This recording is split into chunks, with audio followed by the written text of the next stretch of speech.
Morning, everybody. Okay, let's let us continue from where we were yesterday. So, whoops, I did not have to share the screen here. How come this is not? Shows that it's not plugged in. Just give me 1 second, everybody.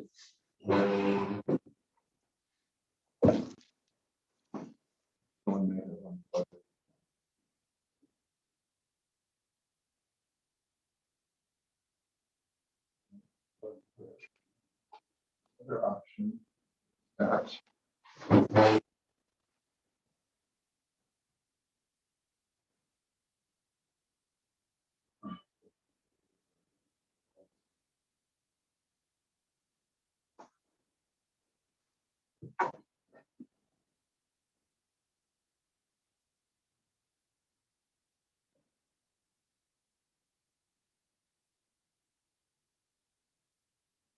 There we have it.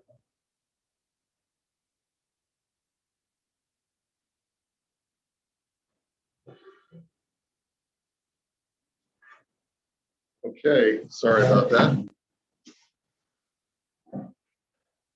Okay. So just continuing along what we had seen yesterday is in the language of the Rav Shulchan Aruch, the city council or the presiding beis din that's authorized by the city council does not have the right to punish a person more than what the Torah would grant him a right today if there's no pirtza, if there's no breach that needs to be corrected. In other words, they cannot take the law into their own hands when there's no particular reason to do so.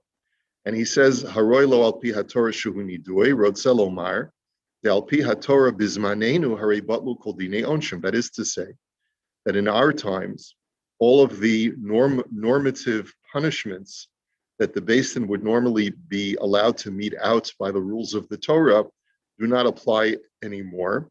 Because we don't have rabbis who have smicha.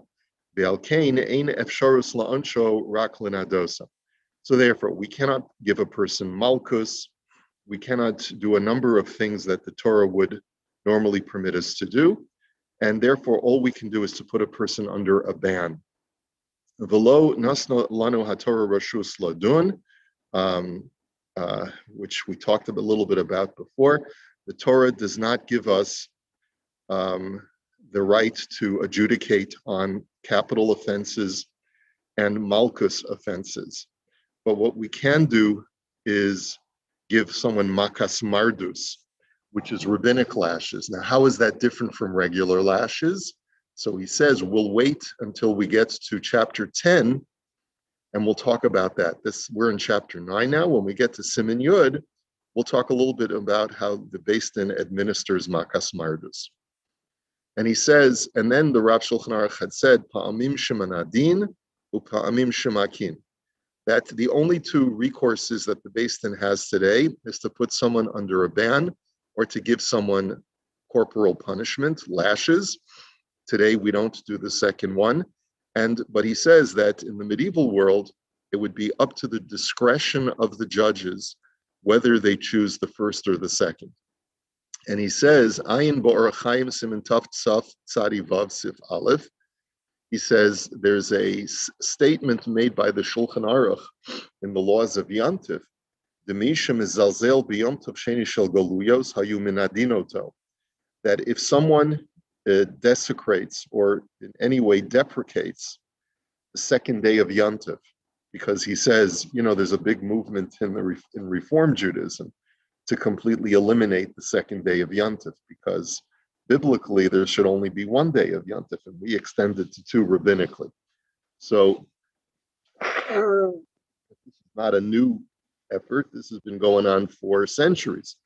And therefore, the Shulchan Aruch writes that if someone in any way deprecates the second day of Yantif by treating it less than in any way, they would put such a person under a ban. But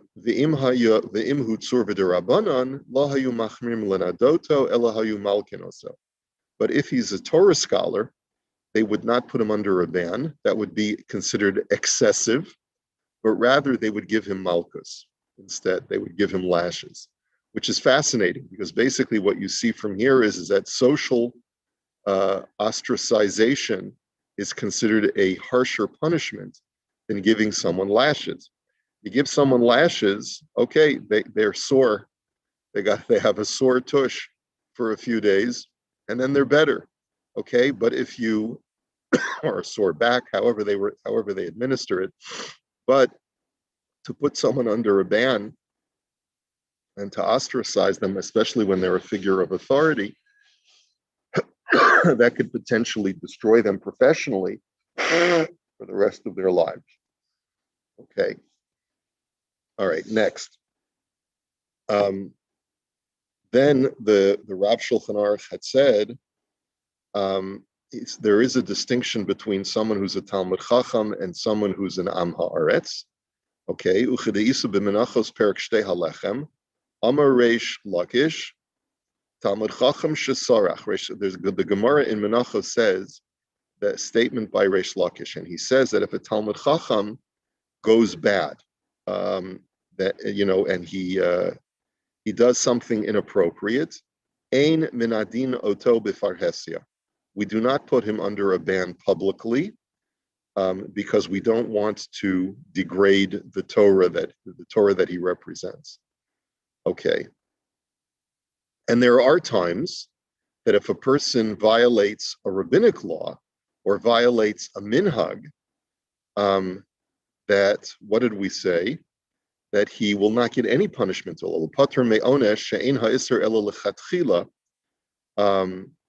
Because the prohibition that he violated was only a lechatchila punishment, but there is no b'di'eved repercussion. Now, let's go on in the language of the Rav Shulchan Aruch. Uvechavalot v'cherufim yesh chilukim. He says, if someone causes injury, let's say someone punches someone in the nose, or someone insults someone publicly.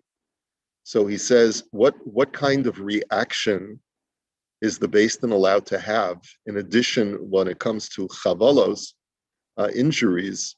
What is the Beis Din? They would assess him, of course, if there's any financial payment, but is there anything else that they can do for a guy who's just like a ruffian or is just crass in the way that he insults people? Yesh chilukim vein hitchil b'meriva lelo hitchil. He says it'll depend. One of the determinants will be, did he start the fight, or was he acting in self-defense? Upa'amim sha'af shelo hitchil chayav. There will be situations where even if he didn't start the fight, he'll still be held liable if, let's say, the guy who started up with him came up to his waist and was a 98-pound weakling, right? Okay, v'gam yesh cherufim shechayav aleihim nidui. There are going to be certain kinds of insults without even any kind of physical contact, which will warrant a person being put under a ban. V'yesh shechayav aleihim malkus arba'im lezikaron sa'ar bilvad ulevayisha. Sometimes a person will deserve 40 lashes as a way of reminding him what pain he caused and to cause him embarrassment. V'yesha patur legamre, and sometimes a person will be completely exempt if he insults someone publicly. Lefichach, and therefore, because there are so many ways to judge a situation, kol tovei ha'ir sheyesh behem ktsat yirat shamayim, that if any of the council members have even a modicum of the fear of heaven, lo yiknesu shum adam Yisrael b'shum knas va'onesh b'li she'ilas Beis Din. If you're a member of a city council and this is brought before you, you should, and you're a God-fearing person, you should not act unilaterally against one of the members of your community unless you ask a shaila of the Beis Din. So in other words, up until now, we've been talking about the Zayin Tovei Ha'ir, the city council, who are not necessarily rabbinic scholars. They're the balabatim who are in charge of administrating the needs of the community. They have the authority to impose fines and to put people under a ban, but they should not do it without first consulting with the Beis Din, sheyoru lahem kedas, that can instruct them according to the proper law. V'tihiyeh daitam l'shem shamayim bilvad, their sole intention should be for the sake of heaven. Va'al yehi kal be'einehem kavod habrios, and it should not in any way be light in their eyes the obligation to honor people and to accord people as much dignity as possible. Shaharei docha lo sasa shebetorah, because we know that the mitzvah of kavod habrios, of showing honor and dignity, according dignity to people, even people who have done unsavory things, kavod habrios can actually override a mitzvah lo saseh. Now, what does that mean? There's a Gemara that says, and he'll show this in the Imrei Yaakov, there's a Gemara that says that if a person is wearing shatnez in the marketplace, you're not allowed to strip him of that garment because it'll embarrass him to walk around without an outer garment, to walk around without a shirt, let's say. You see a guy who's wearing a shirt that has shatnez in it. So there's one opinion that says that you can take it off of him even in the marketplace. But there's another opinion that says, no, you can't embarrass a person like that. Wait till he gets home and then he has to strip. Okay. Well, we'll talk about that momentarily. Ubifrat kavod b'nei Avram Yitzchak v'Yaakov hamachazikim b'toras emes. He says this is especially true when it comes to preserving the honor and dignity of the descendants of Avram, Yitzchak, and Yaakov, the Jewish people, who generally uphold the Torah of God. And even when Jews today do not always behave properly, this is a beautiful phrase. Jews today, he says, are like descendants of kings whose kingdom was lost, or descendants of kings who lost the fortune of the kingdom. Meaning that, yes, it may be true today that we don't have the same prestige that we used to. And it may be today that many of us are schnorrers and schleppers and so forth, but we are b'nei melachim, but we are the children or the grandchildren of kings. And so therefore we deserve to be accorded dignity. Even the person who's the schlepper in the community needs to be accorded that dignity. V'lo yifkeu b'chvodam, ki im lahosif kavod hamakom. And therefore, you have to be very careful. You're not allowed to show anyone dishonor, any Jew of the community dishonor, unless it's for the intention of preserving God's prestige. And so that's a very fine balance. You got a Jew who's a nudnik, who's doing things that are in some way detracting from the observance of the Torah. So then you're allowed to belittle him and do whatever is necessary in order to elevate the Torah's prestige. But remember, anytime you belittle a Jew, you're doing something inherently wrong as well. So make sure that your intention is correct. Ve'im habeistin sheba'ir nismanu midas rov hatzibor, yadunu heim gam dine knasos velo tovei ha'ir, she'ein bikim b'dineim kemosim. And then he says in the parentheses that if you have a city council and you also have a Beis Din that has been appointed by the majority of the community, then it is the Beis Din and not the city council who should be imposing these penalties.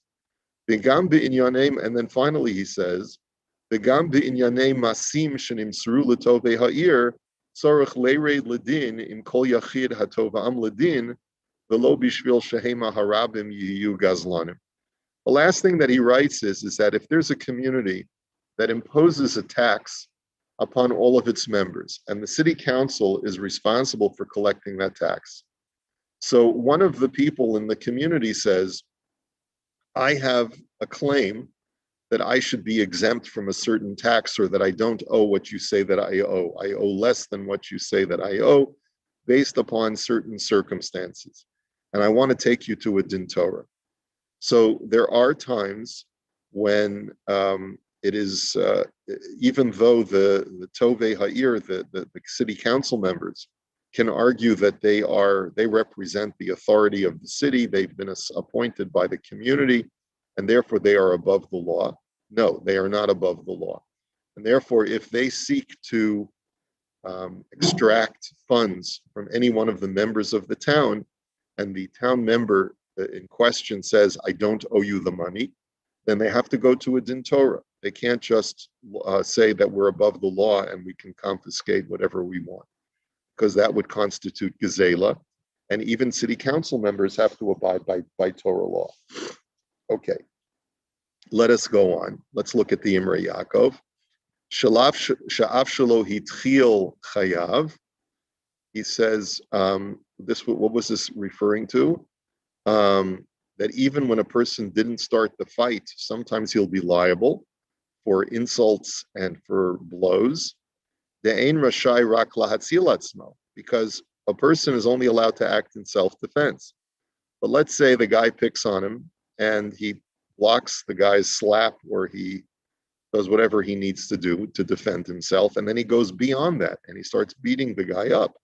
So then he'll be liable even though he didn't start it. And like we learned before, that if a person could save himself or protect himself by just giving a small zetz, and he gives a big zetz, so then he'll be liable for that. Okay. L'zichron sa'ar bilvad. He says that sometimes the Beis Din is allowed to give a person these rabbinic lashes to remind him the amount of pain that he caused another person. And this is referring to putting a person under a ban also. That putting a person under a ban is actually more painful, more humiliating, causes you more emotional pain than lashes cause physical pain. And kavod habrios overrides a negative commandment in the Torah. Hainu lav v'lo sasur.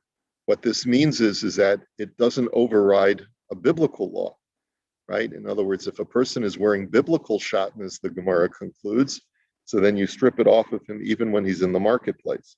But if it's only, let's say, shatnez midirabanan, or let's say it's not an interweave of wool and linen, but let's say wool and linen overlaid over each other, where only rabbinically you're not allowed to wear it. So then you say that the kavod habrios, that dignity to an individual, takes precedence. Okay, amachazikim b'toras emes, that you have to be careful about Jews who uphold the Torah. Perish the gadol kavod habrios shedocha lo sasa shebetorah. He says that it is important for the city council to preserve the dignity, because kavod habrios, honoring and preserving others' dignity, is such an important principle, and it's even more important to preserve someone's dignity when the Torah supports that person and he's generally an observant Jew. That's what this added phrase means.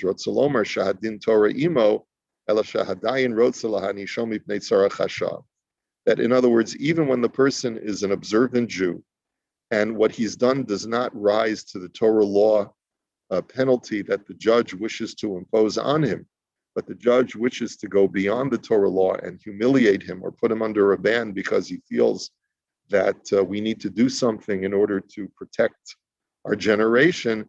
Well, you know what? Think twice.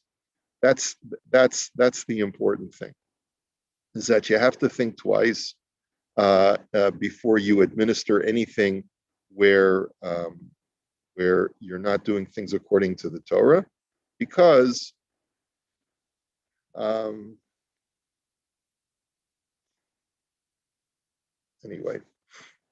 because this person's dignity has to be preserved.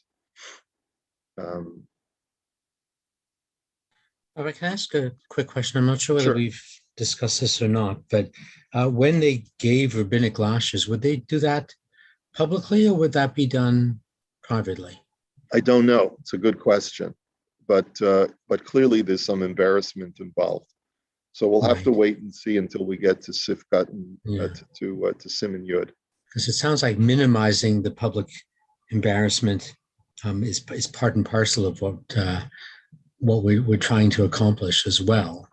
Yeah. To some extent, if it can be effective. So, Yep. like I'm just Yep. thinking about in the old days, the public hangings that happened in England and stuff and whatever, and it doesn't seem Jewish, particularly Right. from what we've been saying. So it'll Right. be Right. interesting to see what we get. Yeah. Or the tarring and feathering and stuff like that. But again, we said that it's also up to the discretion of the Beis Din, however they want to administer the kinds of penalties. Um, let's take a look. He says, Be'ir HaKodesh Tzfat, he brings a case history from the Likutim. In the city of Tzfat, Gazru HaBeis Din, the Beis Din had made a decree. Just as this is just an example of how sometimes a city council can make a decree that is really not based and rooted in Torah law, but is just instituted because there's a special need for the generation to preserve some kind of breach or to repair some kind of breach. It says it was Bishnas Tafresh Chaf, which is 5620. So we're in 5782. So 5620 is 162 years ago, right? So what is that? In the mid 1800s, right? So they made a decree as follows: the Hoel Sheyesh Mavola Michsholim. He says there was a concern about people having some kind of entrapment, and as we'll see, it has to do with men and women. Begam sakonas kina, and also there was a concern about creating jealousy within the community.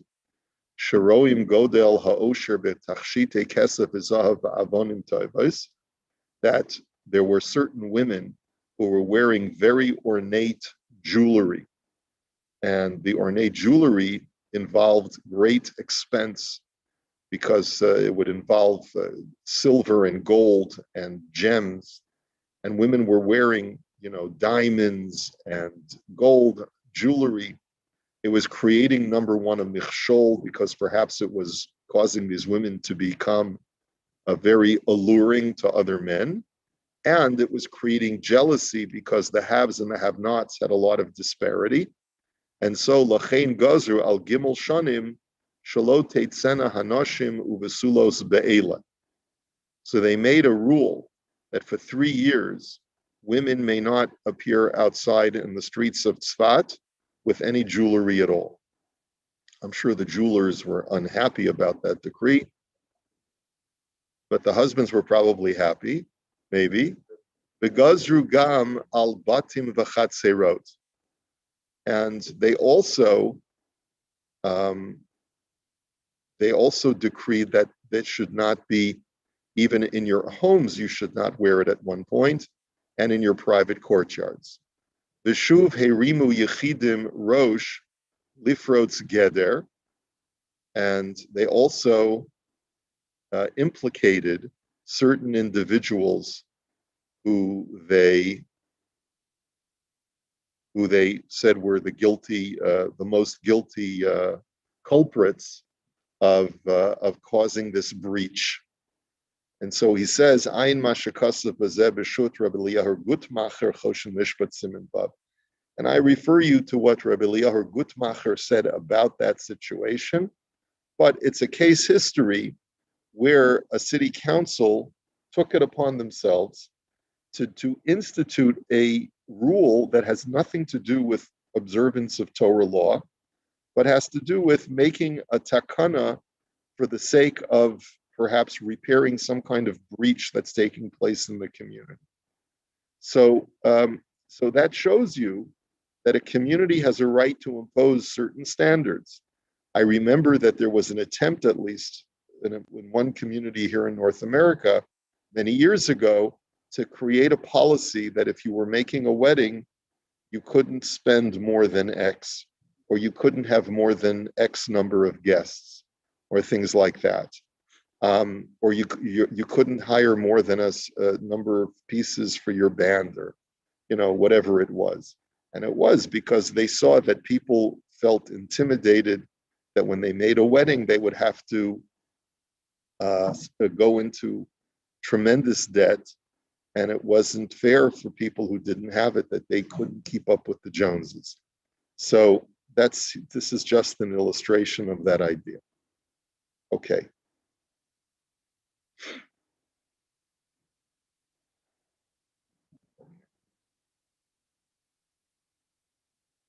Okay.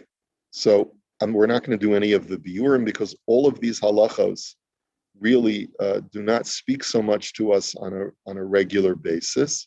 It's just good to know that these are in the books. Okay, so we'll start Sif Yud Zayin. He then says, "V'habestin sheyamidu tovei ha'ir tzrichim leida bohem sheyesh b'chol echad mehem zayin dvarim." That whoever is set up as a beis din. In other words, if a city council establishes a rabbinic, let's say, panel, a rabbinic board that really is going to be the go-to people to determine when we should and should not institute different kinds of rules or laws, right? So, because we learned before that it would be preferable for a city council to have a beis din that they can go to instruct them on matters of penalizing Jews when when the penalties are not going according to law. And even when they are going according to law, they should consult with the beis din to make sure that they're administering or that they're meting out the law in the proper way based on the unique circumstances of the case. So to further that discussion, we talk now about who is qualified to sit on the beis din that is appointed by the Zayin Tovei Ha'ir, by the city council members. So he says that whoever is appointed on this beis din,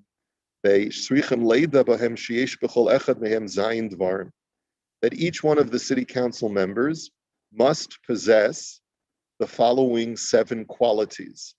Chachma b'Torah. First of all, they have to have a lot of Torah knowledge. Anava. Number 2 is they have to be humble. Yira. Number 3, they have to have the fear of heaven. Number 4, sinas mamon, afilu shelahem, that they have a certain aversion to money. Sinas mamon really is that they hate money, right? But really, they recognize the evils of money.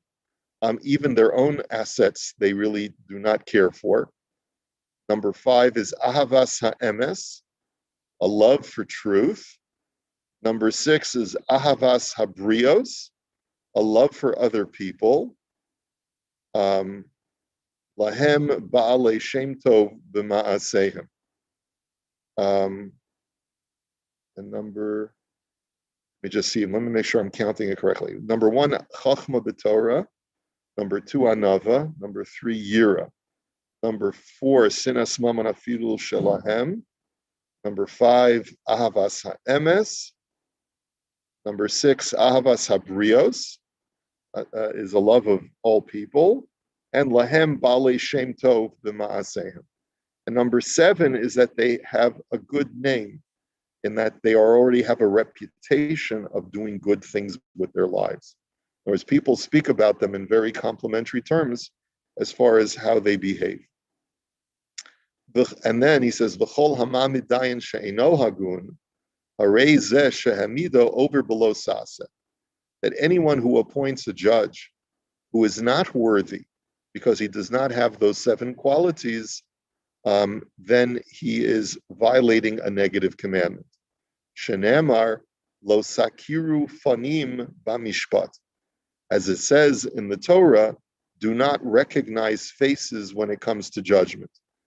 And As we'll see, that means that you can't say, hey, I recognize that guy as being my friend or as being influential, and maybe I'll get something out of it by appointing him a judge. That you're not allowed to do. So we'll pick up this halacha in Yirtzeh Hashem tomorrow, and we'll call it a day and have a wonderful day.